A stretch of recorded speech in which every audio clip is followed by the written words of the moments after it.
আমরা 15ই আগস্ট শোক দিবস সহ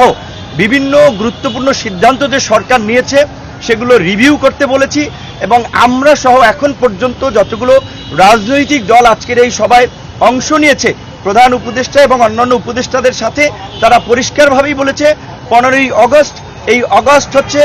জাতীয় বিপ্লবের মাস। আমরা আগস্ট বিপ্লব হিসেবে এই মাসকে উদযাপন করতে চাই। এটা আমাদের শোকের নয়, এটা আমাদের সুখের এবং শান্তির মাস। কাজী এই 15ই আগস্টকে কেন্দ্র করে যে জাতীয় শোক দিবস, এই স্বৈরাচারী ফ্যাসিস্ট সরকারের যে নেওয়া সিদ্ধান্ত সেটা বাতিল করে এবং ওই দিন সরকারি যে ছুটি ছিল সেটাও বাতিল করে স্বাভাবিক কার্যক্রম চালু করা এবং